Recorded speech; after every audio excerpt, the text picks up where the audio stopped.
Heterophoria is an eye condition in which the directions that the eyes are pointing at rest position, when not performing binocular fusion, are not the same as each other, or, not straight.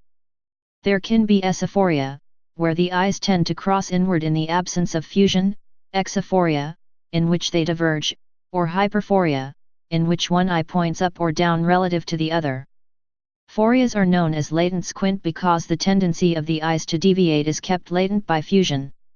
A person with two normal eyes has single vision, usually, because of the combined use of the sensory and motor systems. The motor system acts to point both eyes at the target of interest, any offset is detected visually, and the motor system corrects it.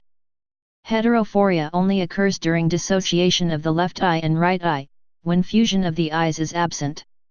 If you cover one eye, e.g. with your hand, you remove the sensory information about the eye's position in the orbit. Without this, there is no stimulus to binocular fusion, and the eye will move to a position of rest. The difference between this position, and where it would be were the eye uncovered, is the heterophoria. The opposite of heterophoria, where the eyes are straight when relaxed and not fusing, is called orthophoria. In contrast, fixation disparity is a very small deviation of the pointing directions of the eyes that is present while performing binocular fusion. Heterophoria is usually asymptomatic. This is when it is said to be compensated. When fusional reserve is used to compensate for heterophoria, it is known as compensating vergence.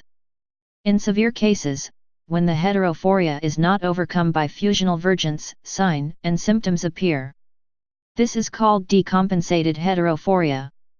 Heterophoria may lead to squint or also known as strabismus. Signs and symptoms. When the fusional vergence system can no longer hold back heterophoria, the phoria manifests.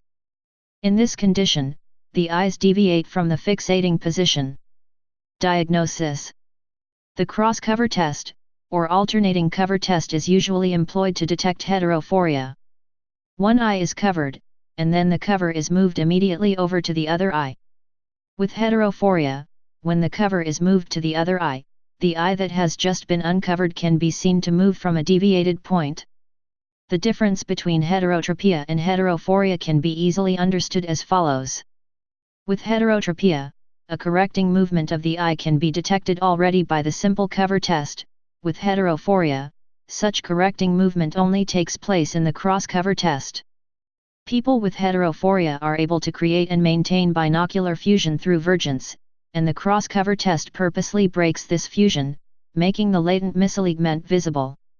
Whereas the cross-cover test allows a qualitative assessment to be done, a quantitative assessment of latent eye position disorders can be done using the Lancaster red-green test. Cause. In order to understand how heterophoria occurs, we must understand of how the eye can maintain proper fixation with non-aligned visual axis. Heterophoria is actually the misalignment of the visual axis of both eyes. In other words, one or both eyes are not properly fixated to an object of interest. However, we must know that the eyes have a fusional vergence system which corrects this misalignment. Please subscribe and thanks for watching.